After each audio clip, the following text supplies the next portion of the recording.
I want to read this. You can't go to sleep, count your blessings, because they should never end. I have a lot of goals to stop taking stuff so seriously.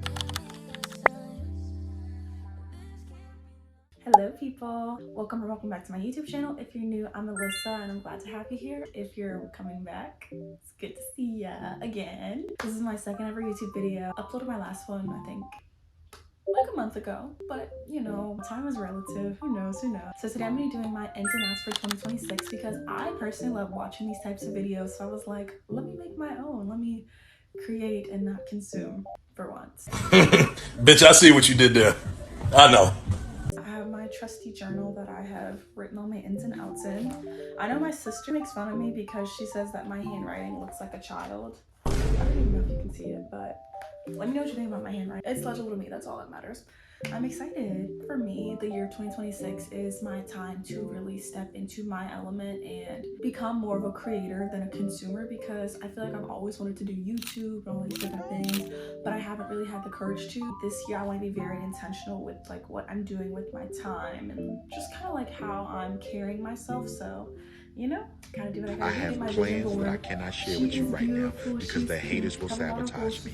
And a lot of things to do, so this is what's gonna get me there. Before we start, I'm gonna introduce you guys to Danny. This flip pillow. Oh my god. This is my sequence flip pillow that I got 2 or 3 years ago and I was at the thrift store for $1, and he's just been on my bed. He's just here. Starting off strong, first on my list, wearing natural hairstyle. I have 4C hair, so becoming comfortable with my hair is kind of a hard thing to do. I did my first wash and go, and I literally loved it. Like, I was like shaking my head every 5 seconds. Like, I felt so pretty, because I feel like whenever you're like in your natural hair, personally, I feel really attractive when I have it. This is my hair, I'm gonna have it forever. I also feel like doing styles that look like natural hair. Like right now I have in mini twists. I feel like I have in like mini twists, like with my actual hair, I have like in locks. Like I was like, dang, I kind of want to lock up, but I'm not ready. When I was younger during COVID, like 4 years ago, COVID was 6 years ago. Woo.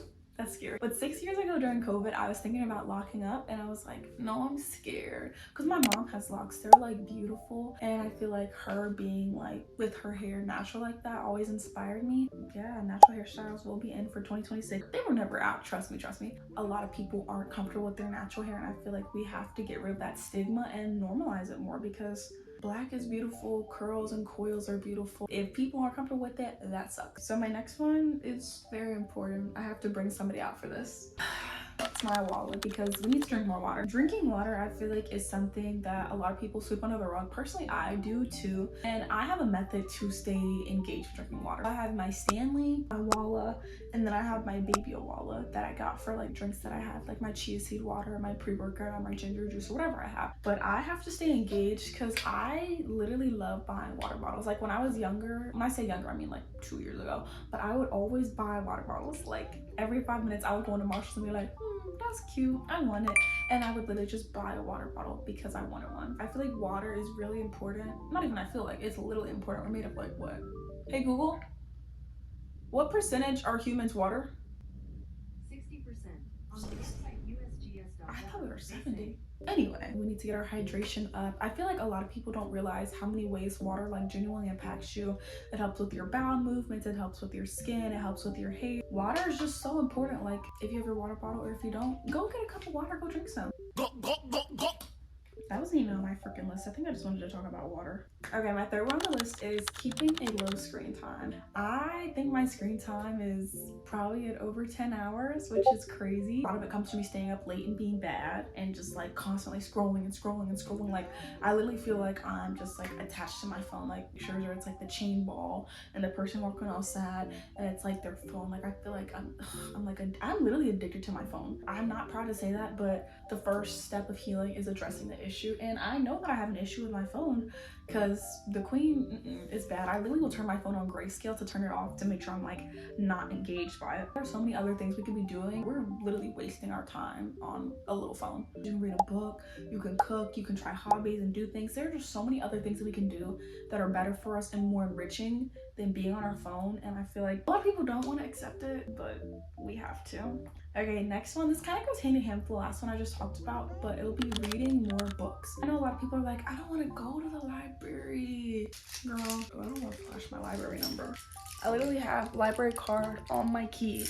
like just ready to go so I can get a book if I ever want. I literally used to hate reading. I kind of still do, but I feel like it's because my attention span isn't as long. When you really read and understand something, it shows you and opens you up to a whole new world. I used to not really like reading classics, but we read Frankenstein in class, and when I tell you I was locked in a year, I was like, wow, this is so interesting, and so many different things and plots and characters and the different characterizations and like this, it was just so much, and I really liked it. And I feel like reading opens up like a whole new world that people don't even realize. Also, it's really good for you, and even if you're not reading like necessarily books or like the classic, read fan fiction. Not very enriching, but it's enriching to me. Also, Substack is something that's really getting popular now. I downloaded it and I honestly really like it because I feel like a lot of people have great ideas, but they don't necessarily have the platform, and Substack is the platform where you can upload and read other people's stuff, and it's really good. I love when people do like their digital like media dumps or like the different forms of like medias that they're reading and doing, and I love whenever I see like Substacks because I will see like the different articles that they recommend, and I'm just like, ooh, like I want to read this, because I feel like there are so many things for so many different people. Like if you really don't think that there's something out there for you, make it. Be that person to create something. I feel like just reading books and like getting new information and learning about new things is really important to open your horizon, especially as somebody that loves to travel and like learn about different things. Like books are literally just like free 99 way to learn about different cultures and people without actually like going there. But don't get me wrong, I do love to travel. Okay, so my next one is going to be living with gratitude. Comparison is the thief of joy. I will constantly, always say, you can't compare yourself to others. All you can do is compare yourself to yourself, because there's nobody else that's like you. And why would you compare yourself to Cindy Lou down the street and not look at the mirror and compare yourself to yourself? Because when you think about yourself 2-3 years ago, you are a completely different person. You've made so many movements, so many steps, so many changes. You don't even realize it because you're with yourself. Others around you, I'm sure they do, but when you're constantly comparing yourself to others, it's just kind of like a punch in the face to yourself. Like, be grateful for what you have and just change your mindset. That's like another big thing. I'll do gratitude logs and I'll write what I'm grateful for in the morning. I put like, I'm grateful for my support system. I'm grateful for my discipline to wake up and journal. Or something my mom would always do when I was going to bed. She would be like, if you can't go to sleep, count your blessings, because they should never end. And they never really do. You don't realize how blessed you are. Okay, so next on the list is going to be to move your body. This could be from working out, this could be walking, this could be just anything to move your body. I feel like exercise is really important when it comes to like mental health, because I suffer from seasonal depression, and whenever that happens, I have to be booked and busy to keep me in momentum, because if I slow down, I don't get up. Like, it's really bad. Like, it genuinely is really bad. And I personally love going to the gym because I feel great, I look great, it's doing something good for me. Become addicted to that type of thing. Not like addicted, but like, just move your body, girl. Move your body. Okay, so this kind of goes hand in hand with another one that I have, would be eating more whole foods and just like moving your body and doing more like healthy habits. And for me, when I work out, when I eat good, when I do all this stuff, I feel like I'm like functioning at 110% because I feel like I'm doing something good for myself, and in the long run, I know it's gonna pay off. Like learning your body and understanding what works, and just being more in tune with your body and yourself. To move your body to look good, to feel good, to be good.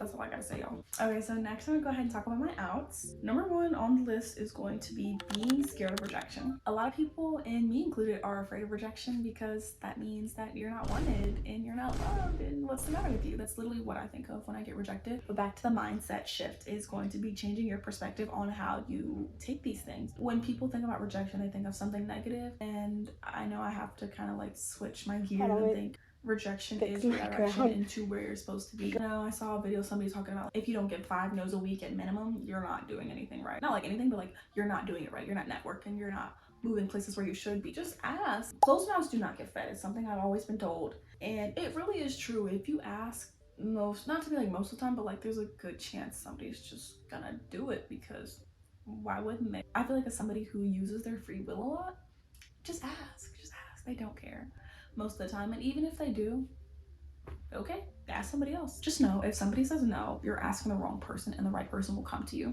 or you will come to them. You never know. Okay, so my second out is gonna be falling short when taking care of yourself. I will fall short on like my self-care stuff because I'm like so focused on other things. Like I'll do the bare minimum, but I won't really do what I know replenishes me. I love doing face masks. I love getting my nails done, or well, I do press-ons, but I love getting my toes done, or like doing my makeup, or like I'll skip over these things. For me, I never realized how big these are and like how big they are when they impact me on how I feel. Okay, so this next one kind of relates to what's on my ends list, is using your phone first thing in the morning. When they say when you first open your phone, that's the first thing you do, you get hooked, they weren't lying. They never were.